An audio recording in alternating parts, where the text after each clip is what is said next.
नमस्कार। मेहता टॉक्स हजारीबाग में आपका अभिनंदन। आज मैं भोजपुरी फिल्म के विषय में अपनी बात को आगे बढ़ाना चाहता हूँ। भोजपुरी फिल्मों का मैं बहुत ही ज़्यादा रुचि रखकर देखा करता था, बहुत ही उसका प्रशंसक था। यह कर्म गंगा किनारे मोरा गांव तक रहा। बाद में भोजपुरी फिल्मों का बाजार बहुत गंदा हो गया। भाषा भोजपुरी होने से फिल्म की सभ्यता, संस्कृति, ये सारी चीज़ें भोजपुरी होनी चाहिए थी और वही लुभाता था। गांव की चीज़ें, गांव की भाषा है तो गांव की संस्कृति, विवाह, जीवन मृत्यु से संबंधित संस्कार, दैनंदिनी गृहस्थी के उपयोग की चीज़ें जो गांव में होता है, जो गांव की भाषा है, बिहार की भाषा है, ढेकी, जाता, ऐसे ऐसे चीज़ें जो घर में घर का दृश्य आए तो वो दिखे। और ही नहीं, इतना दीवार पहले कच्चे के होते थे, अब ठीक है गांव में भी पक्के हो रहे हैं। जब हम, अब प्रश्न है कि ये दृश्य कब का है, ये कहानी कब की है, तो मकई के बाल के जो बीज के लिए बड़े बड़े बनाए होते थे बंडल, वे सब लटका हुआ, धान का मोरी बना हुआ, ये सब दिखता था। तो संस्कृति और सभ्यता के माध्यम से बच्चे यदि पूछते थे तो उन्हें बताया जा सकता था आज। लेकिन अब स्थिति बिगड़ गई है। अब जो भोजपुरी फिल्में बनती है पता नहीं क्या है, बल्कि अश्लीलता का एक पर्याय है। इतना ना अश्लील है कि आप, खैर जो भी हो, मुझे वर्तमान पर कुछ कहना नहीं है। तब जब भोजपुरी फिल्मों के गाने बड़े मधुर होते थे और बिल्कुल अपनी मिट्टी से जुड़ी हुई होती थी, तब एक नज़ीर हुसैन, जिनका मैंने उल्लेख किया था फिल्म गंगा मैया तो है पीरी चढ़े वो में, उसके बाद एक दूसरे योद्धा थे तिवारी। पूरा नाम था रामायण तिवारी। रामायण तिवारी ये हिंदी फिल्मों के चरित्र अभिनेताओं में बेजोड़ रहे, बल्कि खलनायक भी। प्रभात स्टूडियो ने जो खलनायक दिए थे, 3 खलनायक। प्रभात स्टूडियो का मतलब आप समझिए भी शांताराम का स्टूडियो, जिनकी वो झनक झनक पायल बाजे, गीत गाया पत्थरों ने, बूंद जो बन गई मोती आदि हिंदी फिल्में, जिनके लंबे लंबे नामों के शीर्षक होते थे। तो उनके फिल्मों ने 3 विलेन दिए, 3 खलनायक। एक प्राण और दूसरा जयंत। जयंत ये इनके पिताजी गब्बर जो बने थे, अमजद खान, उनके पिताजी का नाम जयंत था। दूसरा नाम होगा, फिल्मी नाम जयंत था। और तीसरा ये रामायण तिवारी। तो रामायण तिवारी का उल्लेख आज मैं भोजपुरी फिल्मों के संदर्भ में इसलिए कर रहा हूँ कि नज़ीर हुसैन और रामायण तिवारी, ये दोनों हनुमान अंगद की तरह हिंदी फिल्मों में भोजपुरी फिल्मों को, ये भोजपुरी फिल्मों का दर्शकों के बीच में पहचान बनाई। रामायण तिवारी के पीछे डॉक्टर राजेंद्र प्रसाद, अपने देश के प्रथम राष्ट्रपति, उनकी प्रेरणा थी। और ये इतने सशक्त व्यक्तित्व से रहते थे तत्कालीन बम्बई में कि बिहार के कोई भी राजनेता जब कभी बम्बई जाते थे तत्कालीन, तो रामायण तिवारी से मिले बगैर लौटते नहीं थे। जयप्रकाश नारायण अक्सर जाते थे और जाते थे रामायण तिवारी जी से मिलते थे, और उन्होंने भी काफ़ी प्रेरणा दी इनको भोजपुरी फिल्में बनाने की। कहते हैं रामायण तिवारी, अब फिल्मों में इनका नाम केवल तिवारी तिवारी से आता था। हिंदी फिल्मों में तिवारी से ही लोकप्रिय थे और जाने जाते थे। तो उनका पूरा नाम था रामायण तिवारी। पटना के करीब मनेर एक बस्ती के पास के रहने वाले थे। ये एक स्वतंत्रता सेनानी, पूरा अंग्रेज के समय में जब लड़ाई चल रही थी 1942 में, उस वक्त इनकी आयु लगभग 30 वर्ष की होगी। काफ़ी जुलूसों में और अन्य प्रकार के आंदोलनों में सक्रिय थे।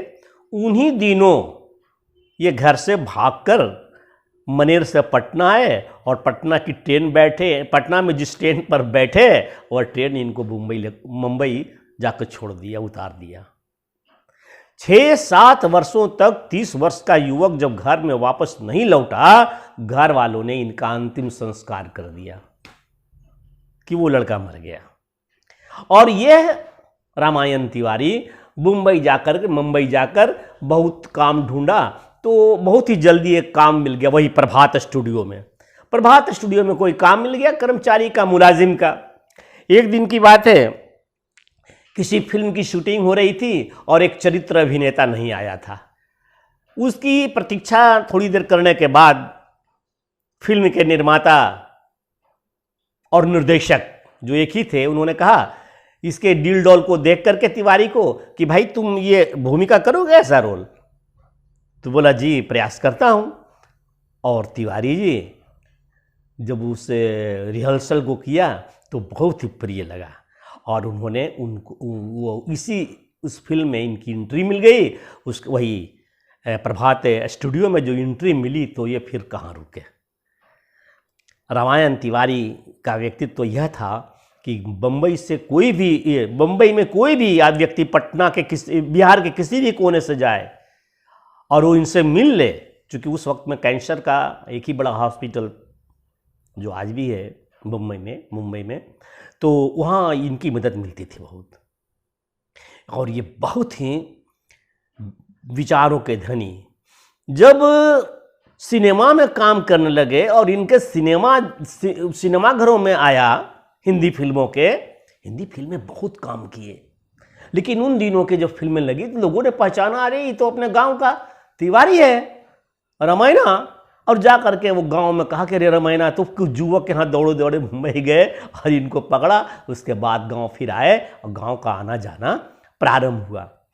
और इस व्यक्ति ने जयप्रकाश नारायण जी, डॉक्टर राजेंद्र प्रसाद से प्रेरणा पाकर भोजपुरी फिल्म लागी नाही छूटे रामा चाहे जिया जाए गाना सुना होगा आपने। जा रे सुगना जा रे, कही दे सजनवा से, लागी नाही छूटे रामा चाहे जिया जाए। तो इस फिल्म को बनाई, नजीर हुसैन से मिले और वही असीम कुमार हीरो। निर्माता तो रामायण तिवारी ही थे, निर्देशक कुंदन कुमार थे, लेकिन ज़्यादा निर्देशन इन्हीं का था। और अन्य कलाकार थे और नजीर हुसैन, असीम कुमार भोजपुरी फिल्मों के एक छत्र नेता, ये अभिनेता थे। बाद में सुजीत कुमार भी भोजपुरी फिल्मों में काम किया। ये कुमकुम, इंद्राणी मुखर्जी, हेलेन और महमूद भी थे। उसमें एक गाना था, पटना के बाबू जबनिया संभारा, मुहवा से बोला कनखिया ना मारा। तो इस प्रकार से लागी नहीं छूटे राम की पूरी आउटडोर की शूटिंग तिवारी जी ने पूरे यूनिट को बुलाकर बिहटा स्टेशन से उतार कर अपने गांव ले गए। और अपने गांव जितना भी आउटडोर की शूटिंग है, क्योंकि भोजपुरी फिल्मों की में महक होनी चाहिए, गांव की खुशबू होनी चाहिए। उधर के महाराष्ट्र के गांव में आप कर दीजिएगा तो ताड़ का पेड़ कहाँ मिलेगा, कहाँ ताड़ी ढलता हुआ वो ताड़ी खाना मिलेगा। इसलिए फिल्मों में जीवंतता के लिए उनकी ये लगे कि सब कुछ वास्तविक चल रहा है, आवश्यक था भोजपुरी क्षेत्र में आना। अद्यपि कि पटना के पास मनेर पूरा का पूरा भोजपुरी नहीं है, परंतु पूरा बिहार समझो कि भोजपुर का ही सुगंध से वासित है। खेत है, खलियान है, झोपड़ा है, ये इत्यादि वगैरह लागी नहीं छूटे राम। आप देखिए ना, लगेगा कि आप अपने बिहार में, झारखंड में कहीं हैं। बहुत ज़्यादा झारखंड में दूर जाइएगा दक्षिण की तरफ तो थोड़ा अंतर पड़ जाएगा, लेकिन उत्तरी छोटा नागपुर के क्षेत्र में रहेगा तो एक ही तरह से खेत दिखेगा, एक ही तरह का पेड़ दिखेगा, ताड़ तो लंबे लंबे दिखेंगे। तो ये सारी चीज़ें हैं। और इस प्रकार एक बात और है जो आपको आश्चर्य होगा कि पहली फिल्म गंगा मई तोहरे पिहरी चढ़े वो का भी आउटडोर शूटिंग इन्होंने मनेर में करवाया था, मनेर के अपने गांव में। परंतु एक जो बहुत ही सूचना देने वाली हमारा है वो ये कि एक फिल्म देखा होगा जितेंद्र और नंदा थी, धरती कहे पुकार के। धरती कहे पुकार के आउटडोर की शूटिंग जितने भी खेतों में हुआ है, कन्हैया लाल वगैरह सब उसमें थे, वो सब इन्होंने मनेर में करवाया है, मनेर के गांव में, अपने खेतों खलियानों में। और इस प्रकार से रामायण तिवारी तो अब रहे नहीं। आज मैं उनको असमय, उनकी मृत्यु उस समय से हुई थी, परंतु आज जो उल्लेख हुआ इसलिए उनको श्रद्धांजलि निवेदित करता हूँ। बहुत बड़े शख्सियत रामायण तिवारी। यह कोई नहीं कहे मुंबई में कि बिहार का क्या योगदान है फिल्म इंडस्ट्रीज में। रामायण तिवारी से लेकर के सुशांत सिंह राजपूत का एक अनुपम और बेजोड़ योगदान है। खैर, तिवारी जी के पुत्र दिवंगत हो गए हैं, उनके पौत्र फिल्म इंडस्ट्रीज में हैं, किसी न किसी व्यवसाय में। तो आज के इस एपिसोड में मैंने रामायण तिवारी जी को श्रद्धांजलि ही दी। लाल लाल ओठवा से बरसे ललैया हो की रस चुएला, जैसे अमवा का मोजरा से रस चुएला हो की रस चुएला। लागे वाली बत्तियाँ ना बोला मोरे राजा हो करे जा छुएला, तोरी मीठी मीठी बोलियाँ करे जा छुएला हो करे जा छुएला। आशा है आपको पसंद आया होगा। बार बार आपसे अनुरोध है कि आप लाइक कीजिए, सब्सक्राइब कीजिए, शेयर कीजिए फेसबुक पर, व्हाट्सएप पर और यूट्यूब पर, कहीं भी आप सब्सक्राइब कीजिए तो मेरे लिए आपका ये बहुत बड़ा मिल जाए पुरस्कार। धन्यवाद, फिर मिलते हैं, नमस्कार।